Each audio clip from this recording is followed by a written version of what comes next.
વકફ bill મુદ્દે મુસ્લિમ Personal Law બોર્ડના મોટા પાયે દેખાવ, જંતર મંતર પર નેતાઓનો જમાવડો। All India Muslim Personal Law બોર્ડના બેનર હેઠળ વકફ બિલ સામે વિરોધમાં અલગ અલગ મુસ્લિમ સંગઠનોના પ્રમુખ અને રાજકીય પાર્ટીના સાંસદ અને વરિષ્ઠ નેતાઓએ જંતર મંતર પર પહોંચવાનું શરૂ કરી દીધું। આ દરમિયાન જમિયત ઉલેમાએ હિન્દના અધ્યક્ષ મૌલાના મહમૂદ મદની, કોંગ્રેસ નેતા સલમાન ખુરશીદ, ઇમરાન મસૂદ અને અસદુદ્દીન ઓવૈસી જેવા દિગ્ગજ જંતર મંતર પહોંચ્યા છે।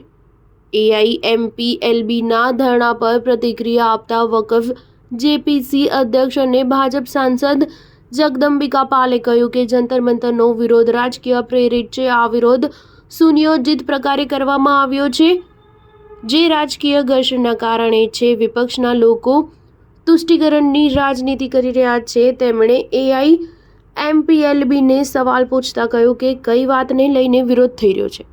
અમે 428 પેજનો રિપોર્ટ પ્રસ્તુત કર્યો છે। તેમણે રિપોર્ટ વાંચ્યો નથી। કલેક્ટરના મામલે સવાલો કરવો એ ઠીક નથી। જગદંબિકા પાલે દાવો કર્યો કે આ બિલ ગરીબ મુસ્લિમ અને પસમાંદા મુસ્લિમ માટે છે। જ્યારે બેઠક થઈ રહી હતી તો તેમાં All India Muslim Personal Law બોર્ડના લોકોને પણ બોલાવવામાં આવ્યા હતા। તમામ સ્ટેક હોલ્ડર સામેલ હતા। તેમ છતાં વિરોધ કરવો યોગ્ય નથી। આ મુદ્દે રાજકારણ કરવામાં આવી રહ્યું છે। આ કાયદાને લઈને ભ્રમ પેદા કરવામાં આવી રહ્યો છે। દેશના લોકોને ભ્રમિત કરવામાં આવી રહ્યા છે।